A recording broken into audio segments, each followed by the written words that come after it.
Selamat pagi saudara-saudari semua dimanapun kalian berada. Selamat pagi. Hari ini kita melihat kitab Kolose pasal keempat yang disampaikan oleh Pastor Hokit. Saya merasa dalam membaca Alkitab adalah waktu kamu ada konsep-konsep dalam Alkitab, kamu bisa terbuka, kamu mulai dari segi ini melihat ayat-ayat, maka kamu akan menemukan hal-hal yang sangat berbeda. Dulu yang tidak diperhatikan, sebab karena Roh Kudus membawa konsep yang baru, dan di gereja 611 arus yang baru-baru ini adalah membawa konsep dalam apa? Yaitu konsep dalam pohon kehidupan, dan saya menggunakan dari segi pohon kehidupan untuk membahas kitab Kolose pasal 4 dengan tema keunggulan dalam perluasan keunggulan dalam kehidupan Kristus.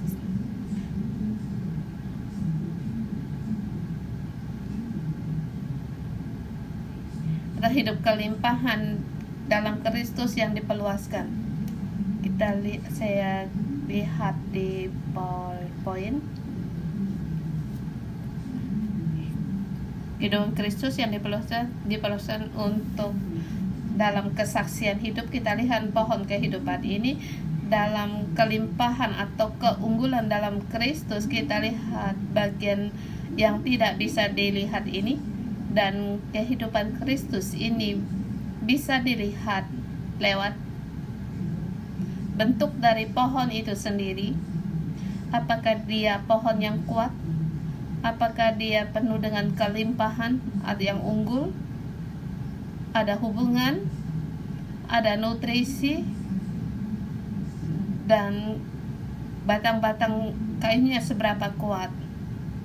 Yang semuanya itu yaitu diawali dari seberapa kuatnya akarnya, kelimpahan ukurnya, dia bisa menyalurkan berapa nutrisi untuk memberikan kehidupan dari pohon kehidupan ini.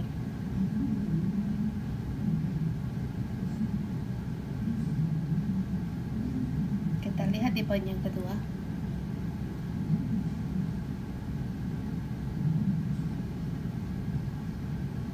Kita hari mengatakan pohon kehidupan yang diperluas. Di sini tidak lagi menerangkan tentang keunggulan dalam Kristus, tetapi pada saat nutrisi dasar kita melihat batang kayunya semakin bertumbuh dan semakin kuat dan semakin berkelimpahan. Dan kalau dari kayu, batang cabang-cabang kayu akan semakin kuat, semakin akan dapat menghadapi angin badai. Di gambar berikutnya, dan yang diperluaskan ini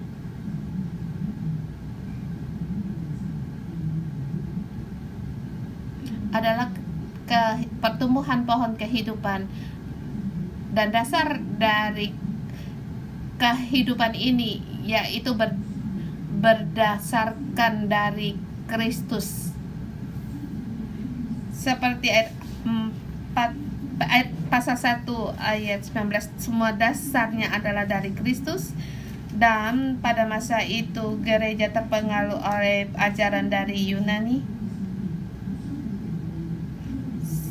ya, sebab dari Allah sampai manusia itu banyak harus lewat beberapa tingkat berkat dari atas, tetapi harus melewati beberapa tingkat. Kristus salah satu di dalam tingkatan itu, jadi bukan seluruhnya kepenuhan, dan dia tidak seluruhnya mempunyai kekudusan, kemuliaan, dan keindahan dan kekudusan, tapi hanya sebagian saja. Dan Paulus berkata di sini seluruh kepenuhan, semua yang ada di dalam Allah ada di dalam Kristus, dan kita di dalam Kristus, kita ada di dalam Allah, dan segala kesempurnaan karena pengaruh dari Yunani. Tubuh itu tidaklah baik, hanya roh atau itu yang sempurna. Yesus, dia telah menjadi manusia, jadi dia tidak sempurna.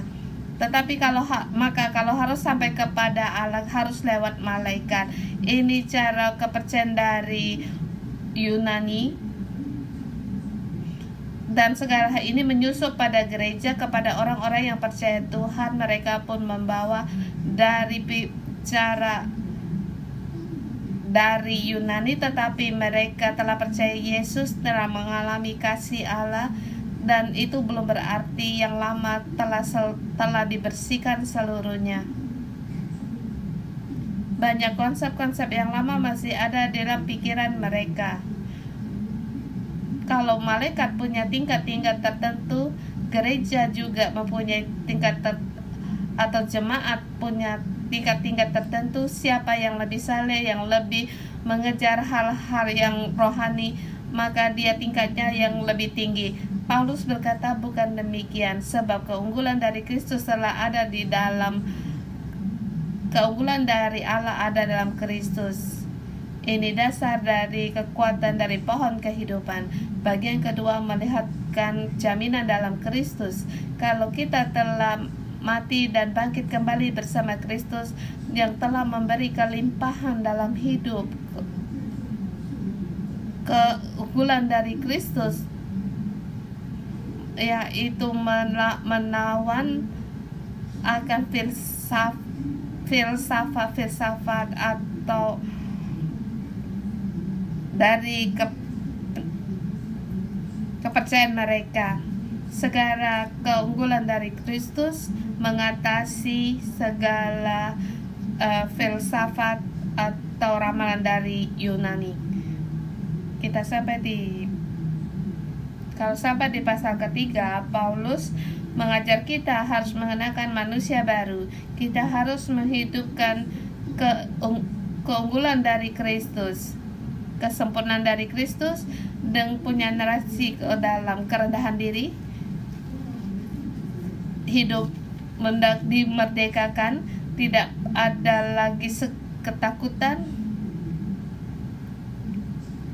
atau tekanan, tetapi kita harus hidup dalam kelimpahan dalam Kristus, mencari hal-hal yang di atas dan sering-sering, sebab Kristus telah duduk di sebelah kanan Allah Bapa, dan agar kebenaran Kristus secara kelimpahan ada di dalam hidup kita, dan dalam kehidupan kita memberikan kesaksian tentang Kristus, bagaimana kita percaya, bagaimana kita hidup dan memberi saksi. Saya pikir waktu kita belum datang ke gereja 611, mungkin ini merasa hal yang membingungkan. Tetapi waktu kamu ke gereja 611 mendengar begitu banyak kesaksian, banyak orang yang disembuhkan, hubungan yang dipulihkan, dua hubungan yang dipulihkan, segala itu memperlihatkan kepada kita bahwa Kristus, keunggulan dalam hidup Kristus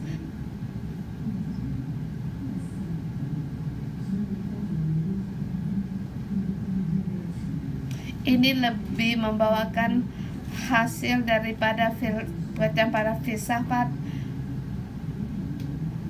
Dia membawa hidup lebih membawa buah, dan orang melihat keunggulan dalam kehidupan dalam Kristus yang sering kita sebut dengan daun. Kita lihat pohon selain itu, pohon kehidupan bukan hanya dia bertumbuh, tetapi harus kokoh, harus menghidupkan kelimpahan sebagai manusia baru. Di pasal keempat, kehidupan ini harus terus diperluas, dan kita melihat pohon ini menghasilkan buah, melihat kelimpahan dalam hubungan, bahkan di dalam misi, terus memberi kesaksian hidup seperti di pasal 1 sampai dengan 6, nasihat Paulus kepada gereja Kolose dan berdoa untuk mereka membuka pintu penginjilan agar pada masa Paulus yang waktu dipenjarakan masa itu di Roma terus memberitakan Injilnya Tuhan, memberitakan kelimpahan Kristus, keunggulan dalam Kristus. Dan hari ini kita melihat rekan kerjanya Paulus. Kalau kita berpikir tentang Paulus, kita jangan berpikir akan keperkasaannya, tetapi yang kita renungkan yaitu kepercayaan dalam rekan-rekan kerjanya. Seberapa besar itu kehidupan mereka memberikan kesaksian dalam Kristus. Paulus tidak hanya untuk membanggakan dirinya sendiri, dan lebih lagi dia membanggakan akan para rekan sepelayanannya. Ini adalah kemuliaan dari batang kayu, yaitu segala dasar dari keunggulan dari Kristus. Kita lihat di gambar ada satu tanda panah yang di atas. Kita harus didirikan dari pasal yang pertama. Waktu kita membaca, kita tentu dari pasal sampai ke 4. Tapi dari penguraian dari gambar pohon ini kita harus tahu harus dari dasar. Bagi orang luar tidak bisa melihat, mereka tidak melihat Yesus dan tidak melihat keselamatan ini, tapi mereka lihat pohon kehidupan ini, melihat kelimpahan hidup mereka. Mereka tahu bahwa Kristus adalah Kristus, alam semesta, dan semua kelimpahan dalam Allah mengatasi segala filsafat atau legalis atau dari bidadari Yunani. Di sini dikatakan harus mempulaskan pohon kehidupan. Bagaimana agar misi ini bisa terus untuk bertumbuh?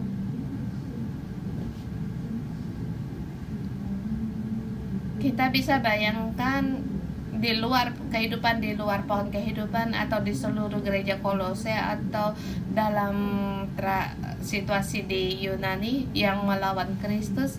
Mereka adalah ateisme. Mereka hanya percaya kepada malaikat-malaikat atau peramal, tetapi mereka tidak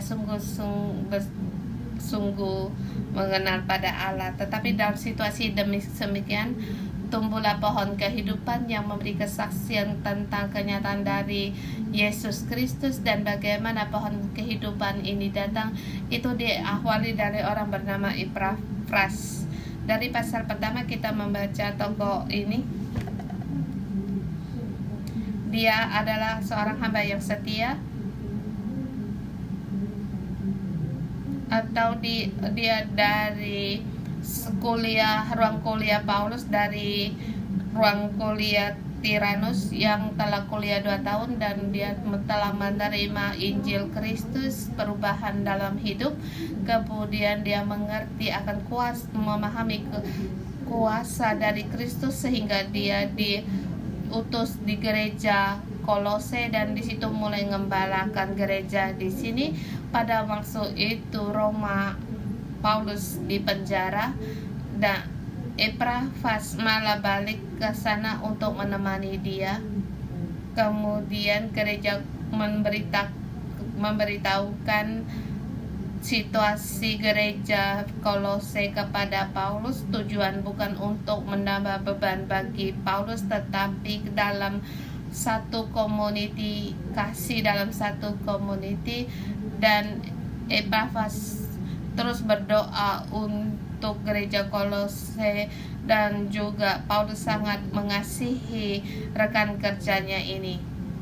Di ayat di sini pasal keempat pertama itu terusan dari pasal ketiga, yaitu yang tepat. Di sini mengatakan hubungan tentang pohon kehidupan terhadap pasangan suami istri, bagaimana sikap istri terhadap suami, suami terhadap istri, sebagai orang ayah ibu terhadap anak-anak dan anak-anak bagaimana terhadap ayah ibu, dan segala sesuatunya diperbaharui dalam Kristus. Sesungguhnya hal yang sulit seperti kamu mendengar kesaksian dalam gereja 611, banyak sepasang suami istri belum lagi mulai seperti satu penolakan yang besar yang tidak bisa komunikasi, dan saya pun pernah mengembalakan pasangannya demikian, tetapi sekarang hubungan mereka telah berakur, apapun bisa diperbincangkan. Dulunya sangat takut menyakiti pihak lain, bahkan kata-kata sudah di ujung bibir tetapi tidak sanggup diucapkan. Saya tidak tahu apakah sampai sekarang masih ada saudara-saudari yang seperti ini di tengah kita, bahkan mereka hampir cerai. Pada saat hubungan ayah ibu tidak baik, hubungan dua generasi pun sangat buruk. Apalagi seorang anak yang mengikuti single parent, baik itu ayah atau ibu, yang sering-sering menjadikan akibat emosi dari mereka, maka janganlah kita menimbulkan sakit hati kepada anak kita. Jadi harus menjadi manusia yang mengenakan manusia baru. Hubungan suami istri, hubungan dua generasi itu bisa diperbaharui. Ini adalah keunggulan dalam Kristus sebagai pohon kehidupan, dan mengatakan sebagai Tuhan bagaimana hambanya sampai dalam kehidupan sehari-hari, dan sebagai hamba bagaimana sikapnya terhadap tuannya, dan segala sesuatu itu pernyataan dalam pohon kehidupan. Saya bukan bekerja hanya untuk bekerja untuk pekerjaan, tetapi saya diutus di kantor ini sebagai pendoa. Aku adalah imam. Kalau aku adalah direkturnya, maka orang-orang yang di bawah saya harus berdoa untuk mereka. Kalau saya ada karyawan, saya harus berdoa untuk direktur saya. Perubahan dalam direktur, maka perubahan dalam satu perusahaan, dan dalam kepercayaan dan perluasan dalam misi ini, semuanya dimulai dari berdoa. Tekun, tapi ada kalanya juga kita bisa kecewa, kita tidak fokus lagi. Tapi Paulus memberi semangat, kita harus tekun dalam berdoa, harus berjaga-jaga dan bersyukur, sehingga dalam posisi yang demikian, baik kamu sebagai seorang ayah atau anak-anak, sebagai direktur atau sebagai hamba, untuk pengaturan Allah untuk bersyukur, bahkan harus berjaga-jaga. Jangan untuk memuaskan diri sendiri sebagai hamba dari Kristus, bukan hanya dengan ini untuk ini berdoa. Dan juga Paulus berkata, berdoalah untuk kami. Ini adalah doa untuk perluasan agar Injil pohon kehidupan terus diperluas. Pada masa itu Roma dipenjarakan di Roma. Mungkin ini ke perjalanan yang ketiga kali membawa persembahan dari Makedonia untuk ke Yerusalem. Tetapi dia ditangkap, dan mendapat tuduhan dari orang Yahudi. Situasi sangat tidak memadai. Tetapi setelah perkara selesai, dipercayakan kepada para penatua-penatua gereja, dia dibawa ke Kaisarea. Di Kaisarea, setelah beberapa waktu kemudian, dia di situ minta untuk naik banding. Aku mau untuk bertemu dengan kaisar, agar perkara pengadilan ini diadili di hadapan kaisar, kemudian dia diantar ke Roma. Pada saat dia dipenjarakan di Roma, sedikit kita membaca kitab Kolose dan tidak terbayangkan oleh kita bahwa Paulus banyak penggemarnya. Satu orang yang sangat membawa pengaruh sebagai hamba, orang yang sangat mengasihi orang lain. Banyak orang yang bersedia bersama dengan dia, yang datang dari Makedonia, dari Yudea, dan sekarang dia diam di Roma. Yang datang dari Kolose, boleh dikatakan para pemimpin gereja yang dia pernah lewati juga menemui Paulus. Maka dia berkata, berdoalah untuk saya. Semua kita berdoa untuk membuka pintu penginjilan ini. Harus bagaimana membuka pintu Injil ini, sebab Injil ini adalah rahasia dari Kristus.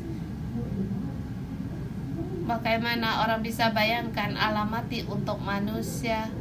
Orang Yahudi tidak terpikir oleh mereka. Yang disalibkan itu adalah orang-orang berdosa. Tidak ada orang benar yang disalibkan. Bagi orang-orang non-Yahudi, ini tidak bisa dipikirkan oleh mereka.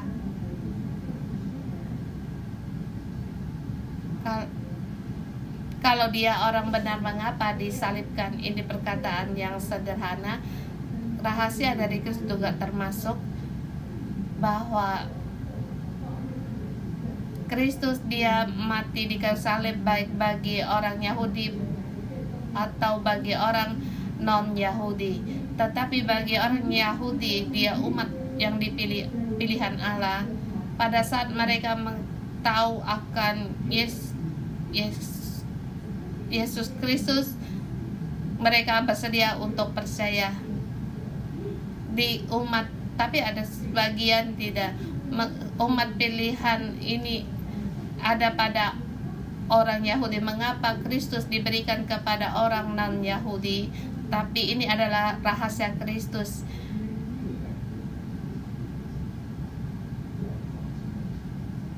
Dalam pikiran kita tidak bisa seluruhnya menerima akan luas Allah. Dan di sini Paulus berkata, berdoalah untuk kami agar rahasia ini diberitakan, berbicara dengan kata-kata yang tepat. Ayat ke-6, dalam satu makna yang sama, bagaimana agar rahasia Kristus diberitakan, yaitu hendaklah kamu kata-katamu senantiasa penuh kasih, jangan hambar, seperti garam yang memberi rasa pada makanan, sehingga kamu tahu untuk bagaimana memberi jawab kepada orang-orang.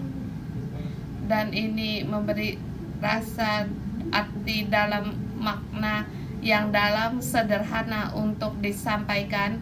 Ini satu tantangan yang besar dan sangat berhikmat. Tahu akan perasaan orang lain dan tahu akan tujuan dari Injil. Bagi saya menerangnya juga mudah tetapi sulit untuk dimengerti. Kalau kamu sepastor Rien, kalau kamu naik taksi, bagaimana dia membawa orang-orang percaya pada Kristus?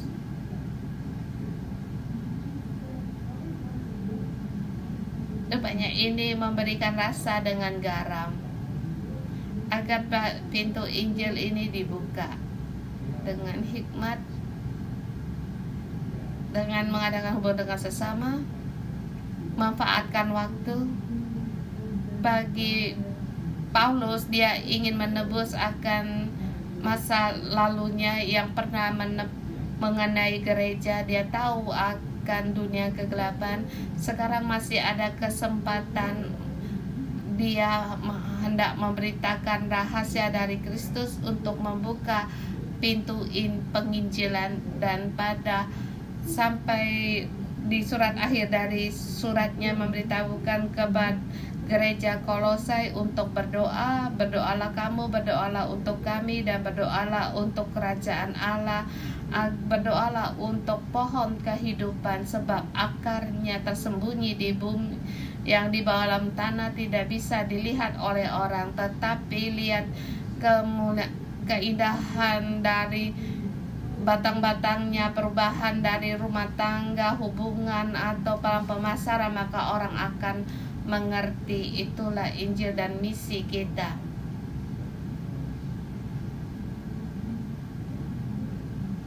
Dengan tema mahkota pohon kehidupan dan hubungan ini, yaitu dalam pelayanan diperluaskan, dalam penginjilan diperluaskan. Saya boleh katakan ini kemuliaan bagi Paulus dan juga kemuliaan dari Kristus di Asia, di tempat Asia kecil, lewat para rekan pelayan gereja, menyatakan kemuliaan pohon kehidupan, mempunyai hubungan yang baik dan saling mengadaptasi, saling menerima, saling menghibur, menopang. Di sini menyebutkan beberapa pelayanan gereja, nama-nama mereka, dan juga termasuk latar belakang dari komunitas mereka. Di poin berikutnya kita lihat Paulus, dia di penjara di sekitar tahun 60-62 Masehi, memberikan nulis surat bagi gereja di Kolose di Asia Kecil, dari Italia sampai ke Asia Kecil, yang bersama dengan dia juga ada Timotius. Pada masa itu di Kolose, Epafras memberitakan situasi gereja kepada Paulus, dan Paulus awalnya dari suratnya di situ menyebutkan juga Epafras karena dia tahu situasi dari gereja, dari jemaat Kolose. Dan juga di sini juga ada Aristarkus dan juga Onesimus untuk membawa surat dari Paulus dari Roma dibawa di Kolose. Ada Tikikus. Tahukah kamu siapa Onesimus? Mungkin dia adalah orang yang melarikan diri dari seorang budak yang melarikan diri dari Kolose. Dia mungkin di Roma mengenal Paulus dan mendapatkan Injil dan dibebaskan, dimerdekakan. Jadi Paulus mengutus Onesimus dan Tikikus untuk pulang ke Kolose, pulang ke kampung halamannya. Dan Paulus tidak lagi menyebut dia sebagai budak atau hamba, tetapi di situ menyebut dia saudara Onesimus. Ini orang-orang hamba dalam Tuhan, sekarang melayani tuannya.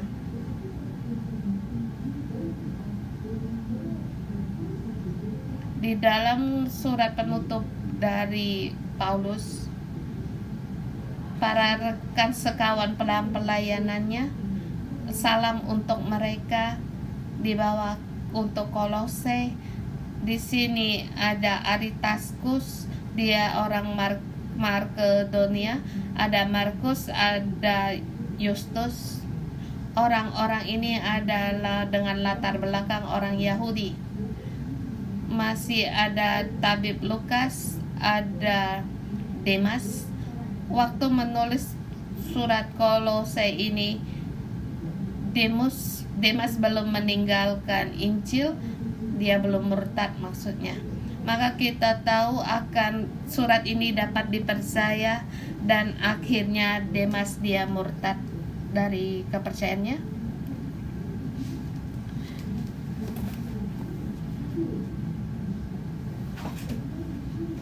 Dan Epafras dari mana dia datang? Mungkin Paulus di tahun 52 sampai 57 waktu dia menginjil di Efesus, yang mendirikan ruang kuliah di Tiranus. Dia salah satu siswa yang mungkin dia adalah gembala yang di gereja Kolose. Sekarang Paulus di sekitar tahun 60-62 Masehi dipenjarakan menulis surat Kolose ini, dan Kolose bukan semudah, tidaklah mudah. Kita lihat yang di berikutnya.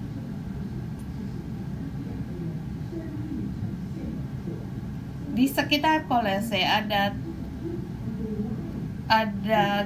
jemaat yang didirikan atau gereja didirikan oleh Epafras. Mungkin ada 3 wilayah. Di situ ada gereja Laodikia dan juga ada gereja Hierapolis. Ada kemungkinan Epafras adalah gembala besar dari 3 gereja ini.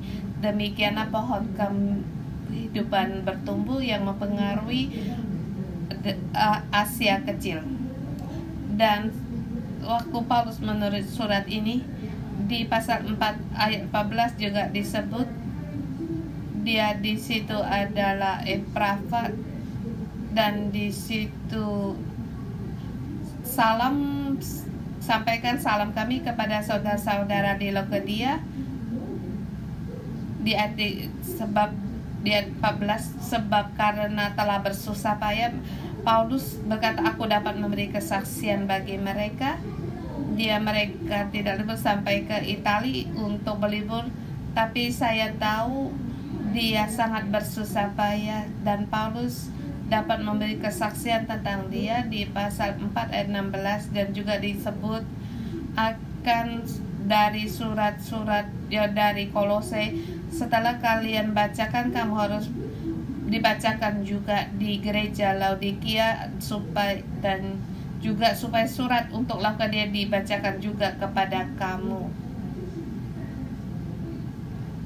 Yaitu Paulus ada satu surat kepada jemaat yang di Laodikia.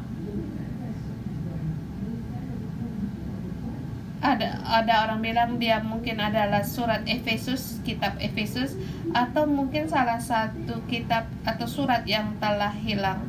Tapi yang kita ketahui bahwa mereka bisa situ menukar untuk membaca surat dari rasul.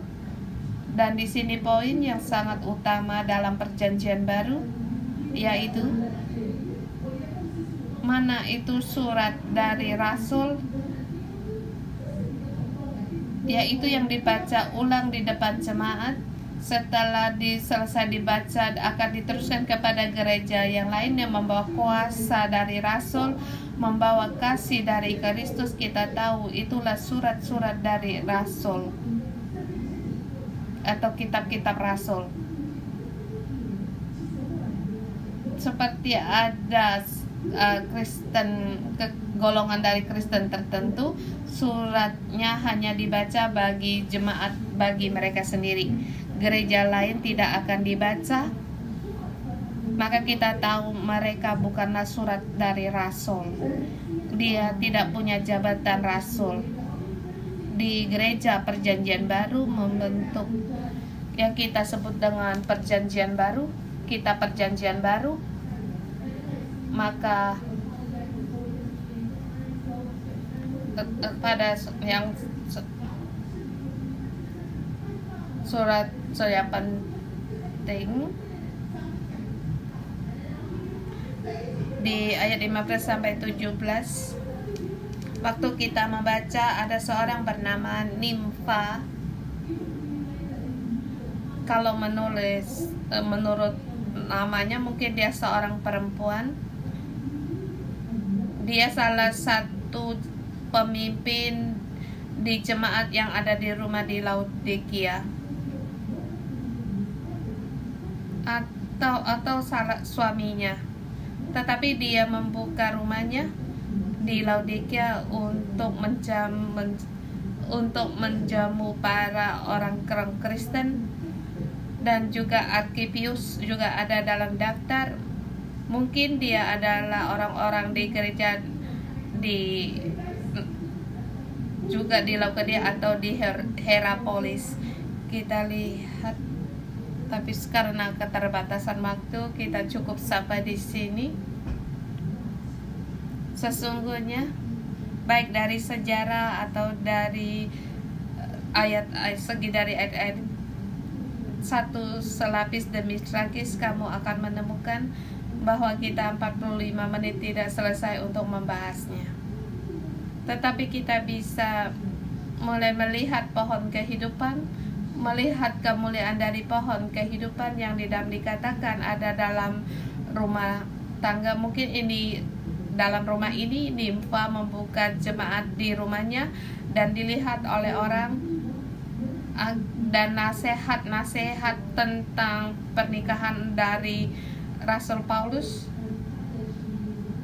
bagaimana di rumah di jemaat Laodikia bisa mereka lihat pada saat sebagai hamba di Apras. Setelah dia pulang di gerejanya, dia mempunyai jabatan yang baru dan juga sifat pohon kehidupan yang baru, yaitu kelimpahan pohon kehidupan dalam satu community di Laut Tengah. Bagi orang tempat-tempat orang yang tidak percaya Yesus, pohon kehidupan satu persatu bertumbuh, segala sesuatunya oleh karena kelimpahan atau keunggulan dari Kristus, yaitu kemuliaannya. Mari kita menyembah Tuhan kita sampai di sini. Tuhan Yesus.